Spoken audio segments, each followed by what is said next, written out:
Ok. Entonces, escuchen esto, hermano, y lo vamos a hacer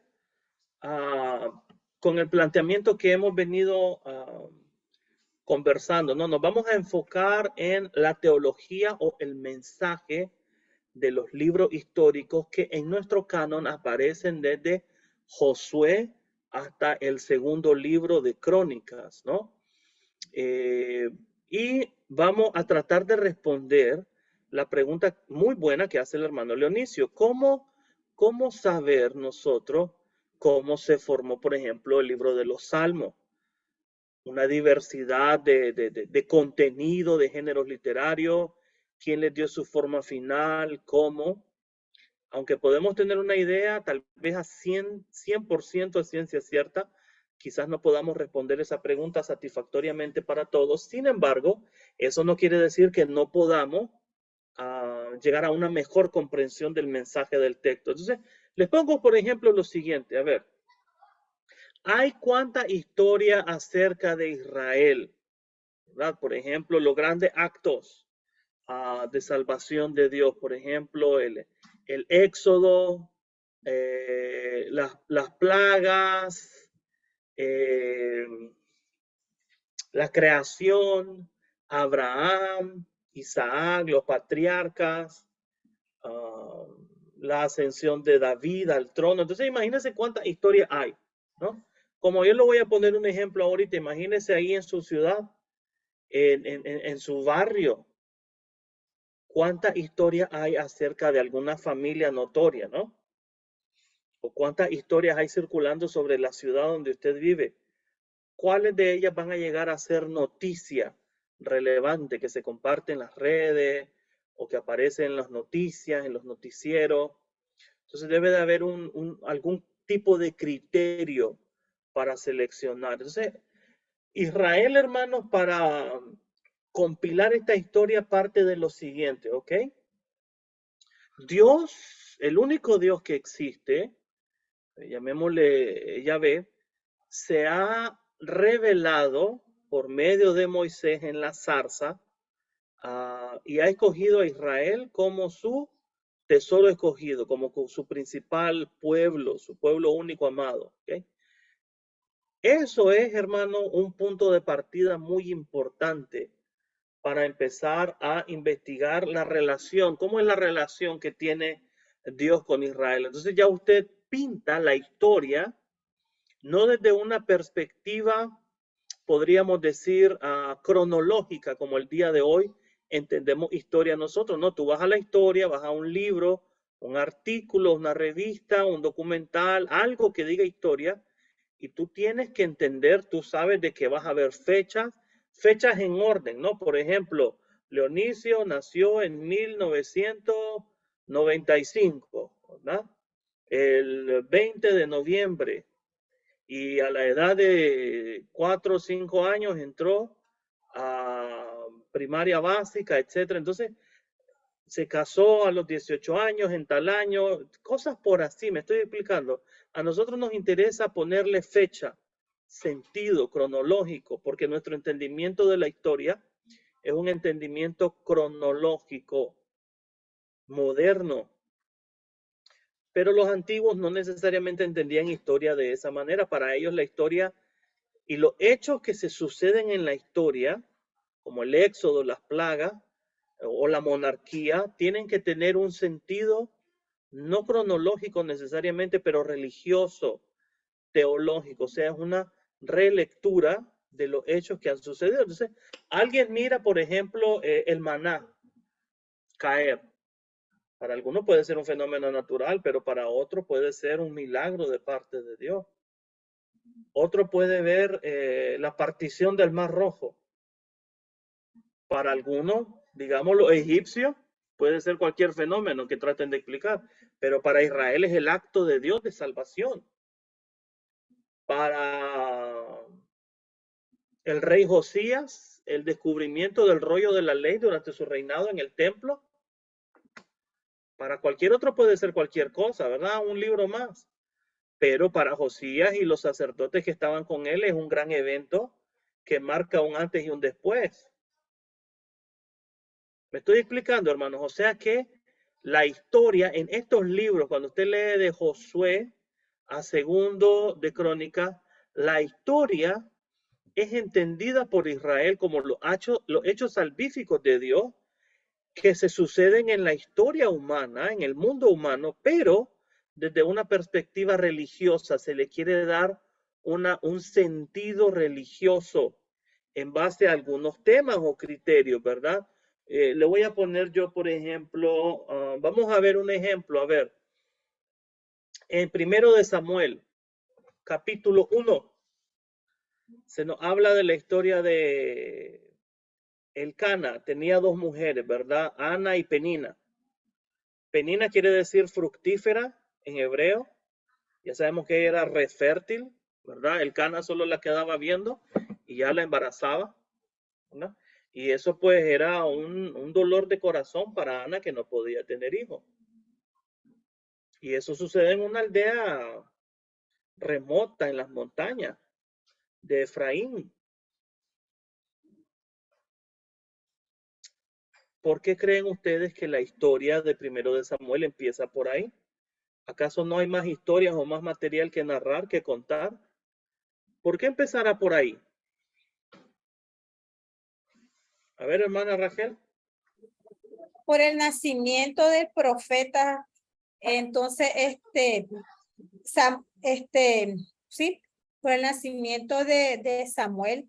Creo Ok, por que el nacimiento de Samuel, muy bien. ¿Y quién es Samuel? En la historia de Israel, ¿qué función desempeña Samuel? es el primer profeta de Israel. Bueno, no Bueno, necesariamente el no primero, ¿verdad? necesariamente, pero él tiene algo muy importante dentro de la historia. Él es el que va a coronar, en otras palabras, a los reyes, a los primeros reyes, en este caso a Saúl y luego pues a David, que lo ungen. Excelente, hermana. O sea, él va a coronar a los primeros dos reyes. Recuerde que Samuel es el último de los jueces. Los jueces son los líderes de Israel cuando ya Moisés y Josué no existen. ¿Quién va a guiar al pueblo de Dios a los propósitos de Dios? Entonces, el nacimiento de Samuel marca ese periodo de transición entre los jueces, su final, y el inicio de la monarquía en Israel. O sea que básicamente el tema que estamos hablando es hablando de liderazgo, ¿no? ¿Quién va a dirigir al pueblo de Dios? Entonces Samuel es un personaje clave en ese proceso de transición. Entonces, mientras alguien lee la historia de Ana y de Penina como una historia común y corriente, ¿verdad? ¿Cuántas mujeres no hay estériles que oran por tener un hijo? Aquí el autor de Primero de Samuel se enfoca en esta historia para darle un sentido teológico, y es que Dios está levantando a aquel que va a marcar la transición del liderazgo en Israel, que nos va a llevar al inicio de la historia de la monarquía en Israel. ¿Me estoy explicando con ese ejemplo, hermano? Cómo los autores van a seleccionar hechos, personajes, lugares, eventos, de acuerdo a criterios teológicos, van a ordenar la historia. Ok, hermano Leonicio. Gracias, hermana Raquel, muy buen punto. Entonces, hermano, lo que quiere decir es que se trata de ir conectando. Salud, hermano. Se trata de ir conectando la historia. Es decir, lo que se trata es de que la historia tenga continuidad. Sí, pero no una continuidad cronológica, sino una continuidad teológica, Eso. religiosa. O sea, no es la religión la que va a servir a la historia, sino que es la historia la que va a servir a la religión. Entonces así es como llegamos a lo que algunos le llaman historia deuteronomista. Quizás ya algunos de ustedes han visto este tema conmigo, lo van a recordar, ¿verdad? Se le llama historia deuteronomista en el canon hebreo los libros que van desde Deuteronomio hasta Segundo de Crónicas. ¿Por qué? Porque aquí cuando usted lee estos libros hay un énfasis en que los reyes de Israel son medidos. La vida religiosa de Israel es medida en base a su obediencia o su desobediencia a la ley de Dios, particularmente a la que está expresada en Deuteronomio. Entonces, básicamente toda la historia de Israel, ¿se acuerdan cuando nos dan las listas de los reyes? Y el rey fulanito hizo lo bueno ante los ojos de Dios y después su hijo hizo lo malo ante los ojos de Dios. Básicamente es medir a los reyes no por los logros, si construyeron escuelas, construyeron caminos, si mejoraron la vida del pueblo, si hicieron guerra contra tal nación. Eso no es relevante, todos esos hechos están en otro lado. Pero lo que es relevante es, ¿obedecieron o no la ley de Dios? Esa es la vara con la que ellos son medidos. Entonces eso es un criterio teológico, hermano, ¿verdad? Y este personaje que usted mira acá, ¿verdad?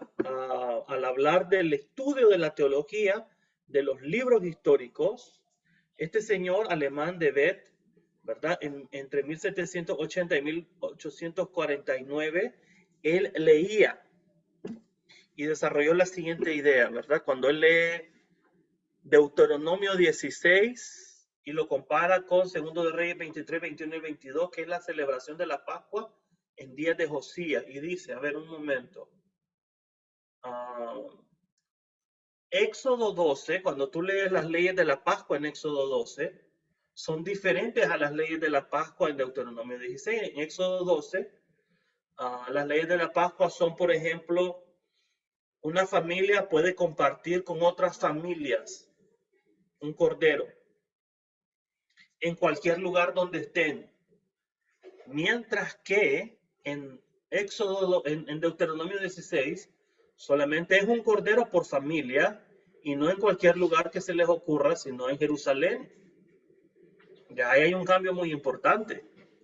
Ya no puedes comerte la Pascua en cualquier lugar que se te ocurra, sino que tiene que ser en Jerusalén. Entonces, cuando este personaje, este señor lee el encuentro, el hallazgo del libro de la ley en tiempos de Josías, él dice la forma de celebrar la Pascua, porque Josías hace una gran asamblea, llama al pueblo, ¿y a dónde celebran la Pascua en Segundo de Reyes 23? En Jerusalén. ¿Okay? En Jerusalén los demás lugares están prohibidos. Israel tiene otros lugares, pero están prohibidos. Hay otros santuarios, pero están prohibidos. Son destruidos, de hecho, para concentrar toda la gente, su atención, su devoción, su fidelidad a el reinado de Josías en Jerusalén. Me estoy explicando, hermano. Tiene sentido lo que estamos hablando. Entonces, él empieza a sentar las bases, este señor de ver, para desarrollar la idea de que Deuteronomio es el libro de la ley que se encontró durante el reinado de Josías. ¿Okay? Cuando se encuentra el libro de la ley en Segundo de Reyes 22, no es todo el Antiguo Testamento, ni siquiera es todo el Pentateuco, pero es Deuteronomio en su finalidad. ¿Ok? Un tiempo después, este señor Martin Noss va a venir con la siguiente idea, va a desarrollar la idea del señor anterior de ver y va a decir, de Deuteronomio Segundo de Reyes tenemos el producto de un solo autor durante el exilio. Y él decía que el propósito de estos libros, de Deuteronomio hasta Segundo de Reyes, es explicar por qué Israel fue destruido por los babilonios en el 586. Ese es el propósito de narrar la historia. Cuando tú lees la caída de Samaria, Segundo Reyes de 17, ahí dice que Israel, el reino del norte, fue castigado por no andar en los estatutos y mandamientos de Jehová vuestro Dios. ¿Okay?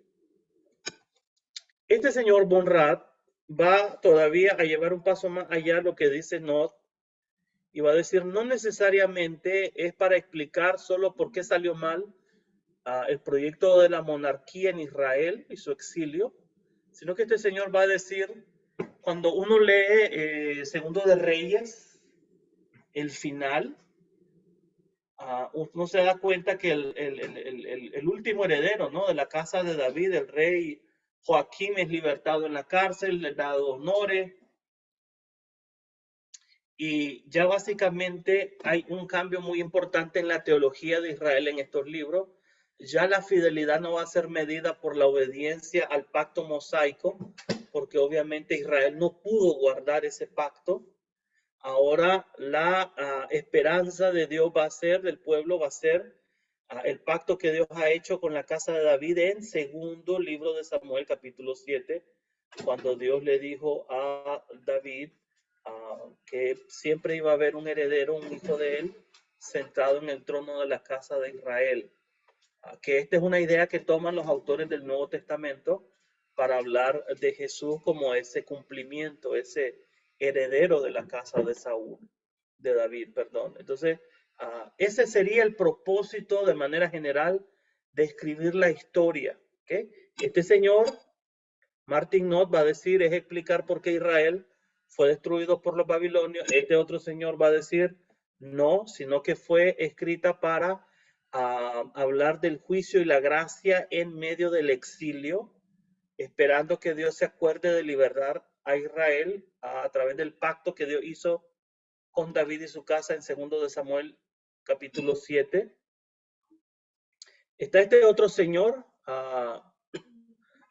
se llama Martin Cross, si no me acuerdo, y él va a proponer lo siguiente. Hay dos ediciones de la historia deuteronomística. Va a decir, la primera va a ser durante el reinado de Josías y la segunda va a ser unos años después durante el exilio.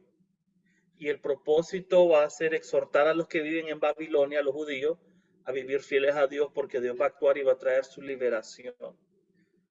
Entonces, están viendo, hermanos, que todos estos son hechos históricos que sucedieron en la vida de Israel, pero tienen una perspectiva, son narrados desde una perspectiva teológica, religiosa, no meramente histórica como tal. ¿Okay? ¿Cuáles son algunas de las fuentes para elaborar esta historia? Por lo menos tenemos Deuteronomio 5, capítulo 5 al capítulo 28. Ahí están todas las leyes. Hay tradiciones populares como la conquista de la tierra o las divisiones geográficas en el libro de Josué. Hay tradiciones orales respecto a algunos personajes famosos como Elías, Eliseo, Samuel y los reyes, obviamente. Hay fuentes extrabíblicas que cuando tú lees estos libros de reyes, por ejemplo, se mencionan, ¿verdad?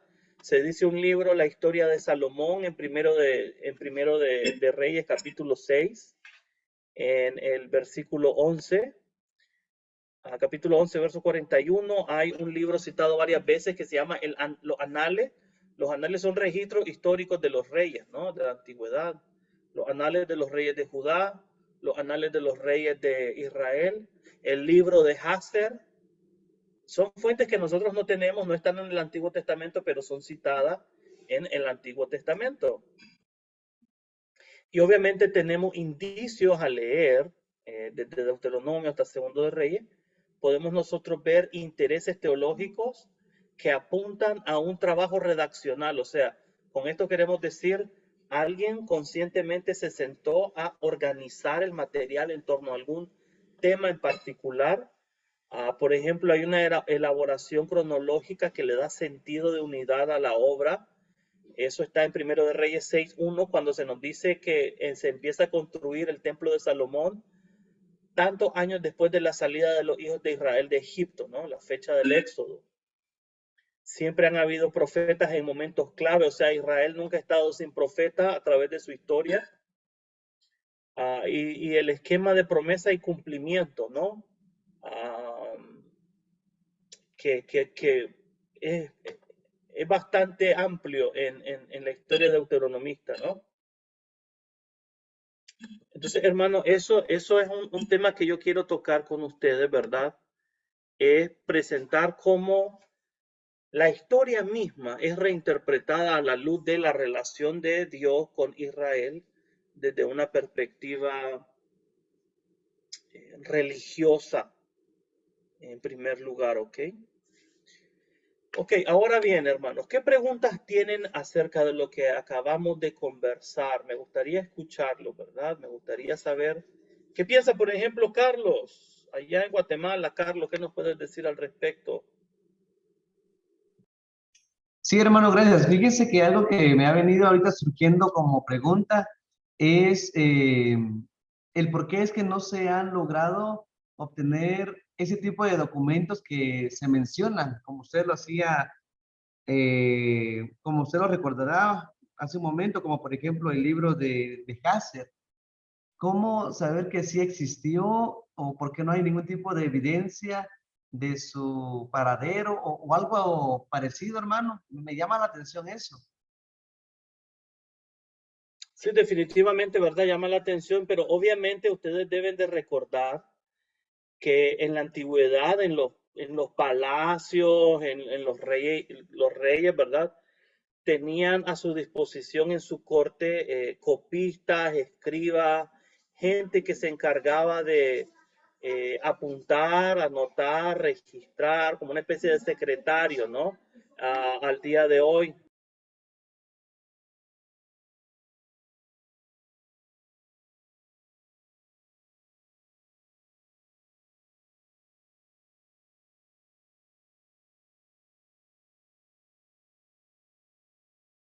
Entonces, no sabemos a ciencia cierta, Carlos, ¿verdad? Es una buena pregunta, quizás nunca tengamos respuesta satisfactoria para ello.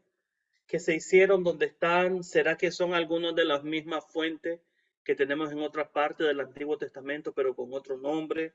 Algunos han propuesto eso, ¿verdad?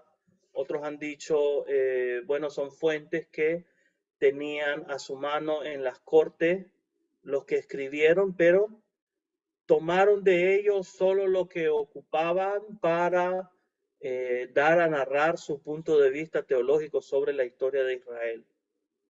Muy buena pregunta, Carlos. Ok, ¿alguien más, hermano? ¿Alguien más?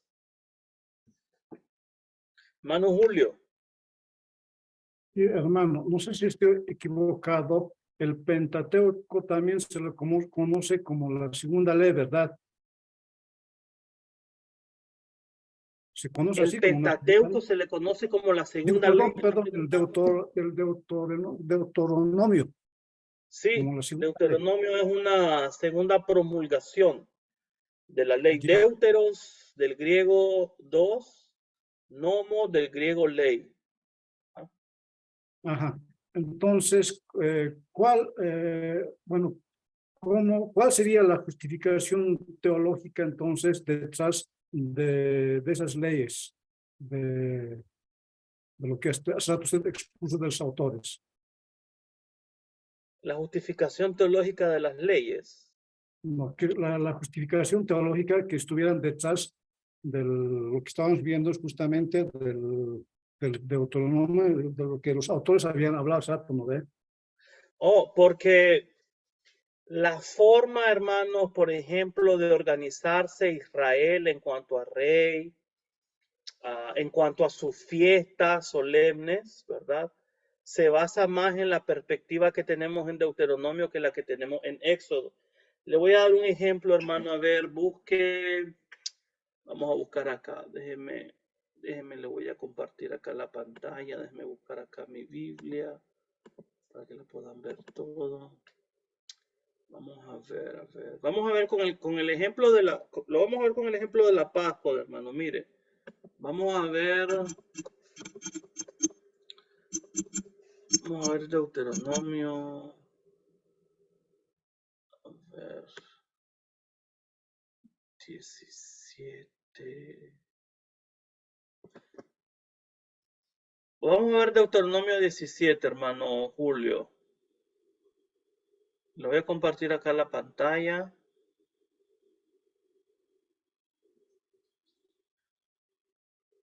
Mire lo que dice Deuteronomio 17, ok. Acuérdese de que Israel va a tener rey.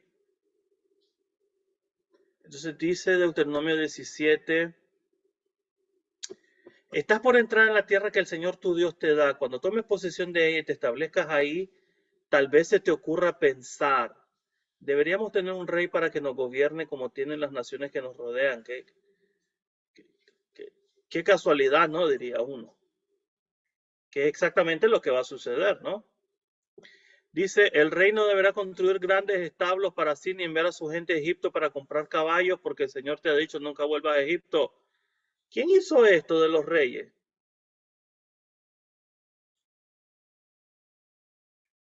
Salomón, ¿no? Salomón hizo exactamente eso, ¿no? Dice, cuando se siente en el trono a reinar, deberá producir una copia de este conjunto de instrucciones en un rollo en presencia de los sacerdotes levitas. Tendrá esa copia siempre consigo y la leerá todos los días de su vida. De esa manera aprenderá a temer al Señor su Dios al obedecer todas las condiciones de esta serie de instrucciones y decretos. A ver, una pregunta. ¿Por qué en 1 de Samuel, en el capítulo 8, cuando Israel pide rey, hay como que están pidiendo una cosa que jamás habían pedido? Si ya Deuteronomio, si partimos del hecho de que Deuteronomio tuvo que haber sido escrito antes que 1 de Samuel, aquí está la provisión, ¿verdad? Aquí están las pautas por si algún día a Israel se le ocurre pedir rey. ¿Me estoy explicando, hermano? Si ya están las pautas dadas en Deuteronomio, ¿por qué va a haber un gran alboroto en 1 de Samuel? Quizás es lo que yo pienso, hermano, porque en aquel tiempo todavía esta parte de Deuteronomio no estaba escrita. ¿Ok? La observación de cómo, hermano, por ejemplo, le veo levantada la mano al hermano Leonicio, ¿verdad? Se va a celebrar la Pascua, a ver. Se lo voy a poner acá, a ver. Es Deuteronomio 16, si no me equivoco. Ok, mire, la Pascua y el Festival de los Panes sin Levadura. Dice. Lo vamos a ver. Mire qué interesante lo que dice el verso 5 de Deuteronomio 16:5. Aquí. No sacrificarás el animal para la Pascua en cualquier ciudad que el Señor tu Dios te da. O sea, no es donde se te ocurra. ¿Y qué dice Éxodo 12? A ver, vamos a ver Éxodo 12, ¿qué dice? Eso dice Deuteronomio 16:5, pero Éxodo 12, para celebrar la Pascua, dice...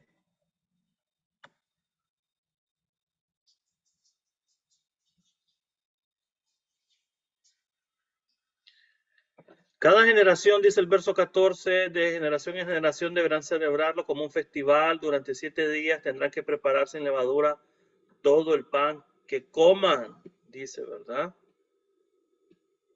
Lo celebren donde ustedes quieran, en sus casas, dice el verso 19. Básicamente se reúnen en la casa los vecinos, la familia, y lo pueden celebrar no importa en la ciudad donde estén. ¿Ya vio la diferencia? Entonces, cuando Josías decide celebrar la Pascua,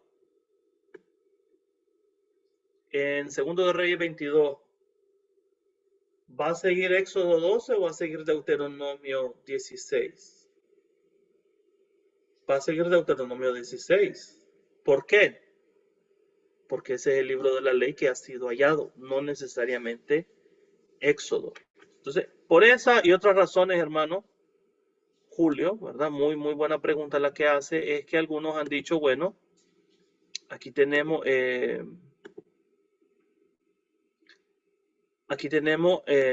la historia de Israel recontada desde una perspectiva teológica basada en las ordenanzas de Deuteronomio como tal. Espero, hermano, eso nos ayuda a comprender un poco más la pregunta importante que hace el hermano Julio. Leonicio, vamos a tomar, hermano, una pregunta más, la del hermano Leonicio. Dime, hermano Leonicio.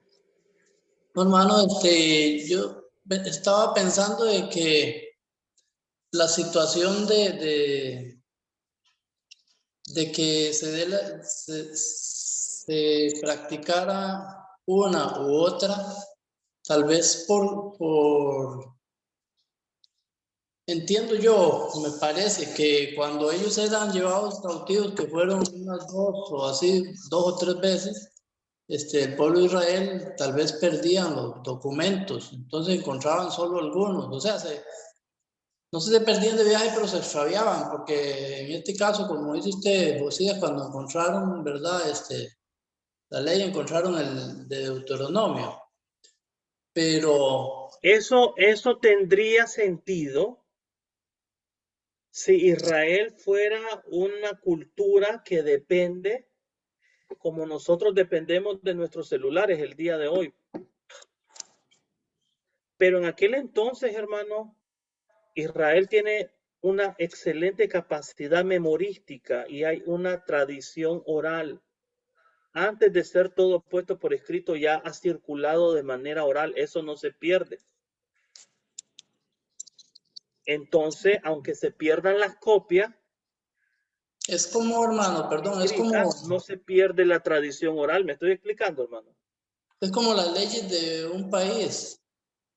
Por decir algo, uno escucha cómo eran las leyes de este país cuando, por ejemplo, mi papá estaba pequeño. Él dice, bueno, cuando yo me criaba, las leyes eran así, así, así. Por decir algo, un ejemplo, para poder empadronar o cómo se llama, o escribir en el registro a un niño, como no todos nacían en el hospital, sino que nacían en las casas,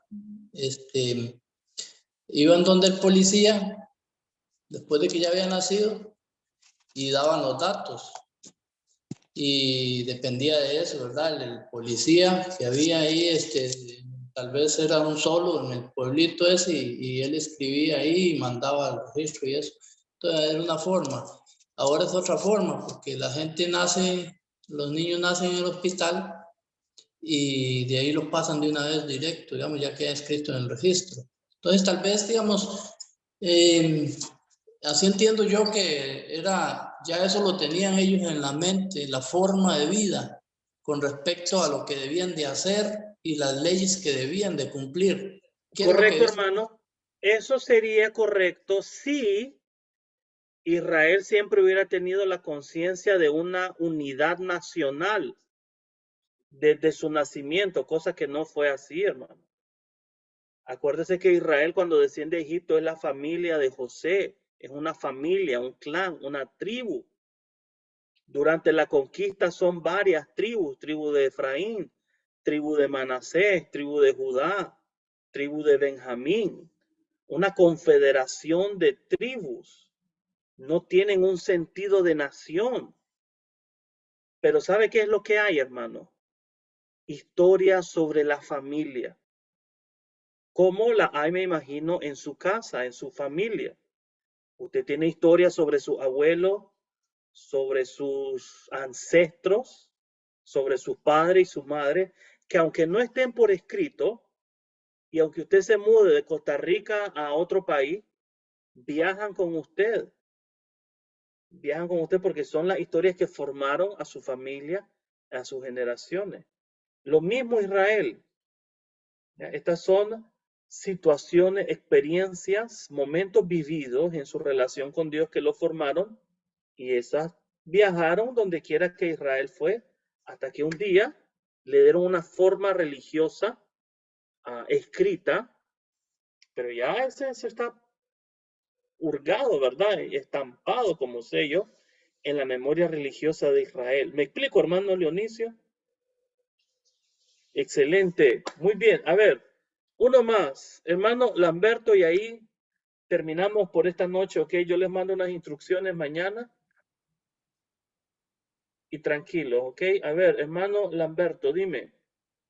Sí, hermano, yo he estado viendo que cada personaje que ha estudiado un tema en sí de la escritura ha buscado tal vez romper un eslabón o ver cómo los eslabones se fueron dando. ¿Por qué? Recordemos que el mayor, bueno, que a nosotros nos cuesta visualizar es el tiempo, el factor tiempo. No es lo mismo cuando se da un ejemplo. Dios le dice a Abraham que circuncide a los que están con él los comprados en casa, los nacidos, los en sí hijos de él. No es lo mismo cuando ya hay un tecnicismo. El tecnicismo empieza a aparecer conforme los reyes, conforme los profetas, cada uno en su debido tiempo, que hoy en día, ¿qué hacemos nosotros? Bueno, escudriñar a cada uno en su tiempo y visualizar bien el porqué de aquello y de lo otro. No es lo mismo, lógicamente, cuando un profeta hablaba a que un rey dé una orden. Es muy diferente. Porque una cosa es que el profeta diga, dice Dios que hagan esto, unos obedecían, otros no. La paga siempre era la misma, pero el rey ya viene y lo hizo por escrito. Van a hacer esto, punto, no más. ¿El por qué? Porque el tiempo lo ameritaba, porque los puntos de vista eran diferentes. Antes Dios decía, vayan al monte tal y ahí van a hacer los sacrificios. Pero dijo el rey, ya no, porque recordemos a Salomón, que también usaron montes para sacrificar a los dioses paganos. Entonces dijo, no, ahora va a ser en el templo porque es más sagrado. Es más digno de Israel hacerlo ahí. Y así fue, y fue aceptable. Fue aceptable en el sentido religioso, no. Santo, vamos a decir, o buscando una santidad. No le escucho, hermano, no le escucho. Ese es un buen punto, ¿verdad? Lo que tú acabas de narrar, cómo la política, la religión, la historia se entremezclan en estas historias. Porque imagínate designar a Jerusalén como la única ciudad donde se puede celebrar la Pascua. ¿Qué beneficio le aporta eso al rey y a su reinado? Piense por un momento. Económico. Económico, político. La gente ya no se me va a ir a otro lado, van a venir aquí, esta es la capital. Ok, entonces Pago es de como impuestos. cuando David lleva el arca a Jerusalén. Va danzando delante del arca. ¿Por qué? Porque él quiere decirle a la gente, aquí está la presencia de Dios, yo la traje, este Dios me apoya a mí, mi reinado, aquí nos vamos a quedar. O sea, hay motivaciones políticas también, ¿verdad? Pero son interpretadas desde un punto de vista religioso también, pero no podemos ser ingenuos de que solo hay religión en la Biblia. Ahí hay historia, ahí hay política, maniobras políticas para concentrar el poder en un solo lugar y beneficiar a una familia, a un rey, a su descendencia, obviamente. Muy buen punto, hermano Lamberto. Ok, hermanos, muy interesante. Gracias por su aporte, ¿verdad? Salúdenme a Roberto. No sé qué se hizo Roberto. Salúdenmelo. Hermanos, yo les voy a enviar mañana, ¿verdad? Una especie de cuestionario para que ustedes me lo respondan de manera individual sobre la clase, lo que vimos hoy. No necesariamente tiene que repetir, no quiero que repita lo que hemos dicho acá con mis palabras y tampoco tiene que esperar a ver el video. Yo quiero su entendimiento y su comprensión del tema, ¿ok? Yo se los envío, hermanos, cuenta como tarea. Me da gusto verlos, siempre para mí es de mucho ánimo ver que ustedes siguen ahí al pie del cañón. Vamos a orar, hermano, esta noche para ser despedidos. Voy a dejar de grabar.